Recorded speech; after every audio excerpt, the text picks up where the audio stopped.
আতঙ্কিত প্লেয়াররা মাঠেই বসে পড়লেন খালেদ আহমেদ। গ্যালারি থেকে কোনো একজনকে ডেকে বাসায় ফোন দিয়ে খোঁজ খবর নিতে বললেন মুশফিক।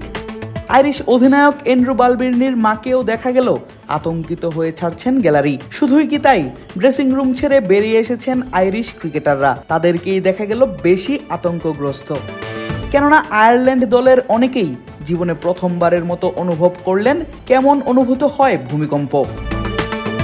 তখন চলছে বাংলাদেশ এবং আয়ারল্যান্ডের মধ্যকার দ্বিতীয় টেস্টের তৃতীয় দিনের খেলা। আয়ারল্যান্ড ইনিংসের 56তম ওভারের তৃতীয় বল করতে প্রস্তুত মেহেদী হাসান মিরাজ। তখনই শুরু হলো প্রচন্ড কম্পন। বাংলাদেশের প্লেয়ারদেরও বুঝতে বাকি রইল না হচ্ছে ভূমিকম্প। তবে কিছুটা কিংকর্তব্য বিমূঢ় দেখা গেল আইরিশ ব্যাটারদের। রিক্টার স্কেলে ভূমিকম্পের মাত্রা খুব বেশি না হলেও ঢাকার কাছেই হওয়ায় এর প্রভাব ছিল বেশ, আর তা বুঝতে পেরেই আম্পায়ার বন্ধ করেন খেলা। দেখা গেল ভূমিকম্প বুঝতে পেরে মাটিতেই বসে পড়েন টাইগার পেসার খালেদ আহমেদ। তখনই উইকেটের পাশ থেকে অধিনায়ক নাজমুল শান্ত ডেকে বলেন মাঠের মাঝখানটায় চলে আসতে। মুশফিককে দেখা গেল কাউকে ইশারায় বলছেন বাসায় ফোন দিয়ে খোঁজ নেয়ার জন্য। অবশ্য মুশফিকের এমন কার্যক্রমেই টনক নড়ে বিসিবির।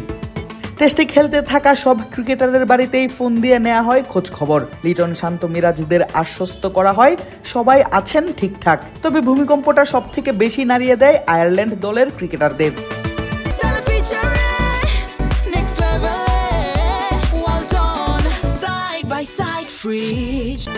ড্রেসিং রুম ছেড়ে বেরিয়ে আসেন তারা। দেখা যায় অধিনায়ক এন্ড্রু বালবির্নির মা ক্যান্ডি বালবির্নি বেশ আতঙ্কগ্রস্ত হয়েই ছাড়েন গ্যালারি। এমনকি কমেন্ট্রি বক্সে থাকা সাবেক আইরিশ নারী দলের অধিনায়ক ইসাবেল জয়েসকে বলতে শোনা গেল তিনি জীবনে প্রথমবারের মতো এক্সপিরিয়েন্স করেছেন ভূমিকম্প।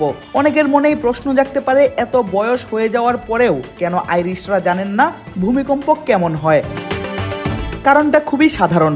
বাংলাদেশে প্রায়ই ছোট বা মাঝারি ভূমিকম্প অনুভূত হলেও আয়ারল্যান্ডে ভূমিকম্পের হার খুবই কম, কারণ দেশটি তুলনামূলকভাবে স্থিতিশীল টেকটনিক প্লেটের উপর অবস্থিত। বেশিরভাগ ভূমিকম্প সাধারণত দ্বীপের উত্তরে ঘটে থাকে, যেখানে টেকটনিক প্লেট কিছুটা দুর্বল।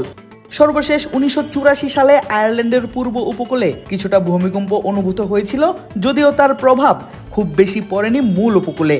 তার থেকেও বড় কথা, আইরিশ অনেক ক্রিকেটারের জন্মই হয়নি তখনও। এছাড়াও কয়েক বছর পর পর মৃদু ভূমিকম্প তাদের দেশে অনুভূত হলেও রিক্টার স্কেলে সেগুলোর মাত্রা থাকে 1 কিংবা 1.5-এর কাছাকাছি, যা বুঝতেই পারেন না অনেকে। তবে বাংলাদেশের এই ভূমিকম্পে কোনো ক্ষতি হয়নি কোনো ক্রিকেটারের। নিরাপদে আছেন খেলা দেখতে আসা দর্শকরাও। তবে মাঠের পাশাপাশি আতঙ্ক ছড়িয়ে পড়ে মিরপুরের প্রেস বক্সেও।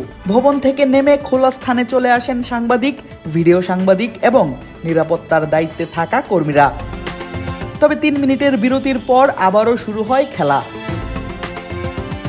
আদিব আশরাফ, ক্রিক ফ্রেন্জি।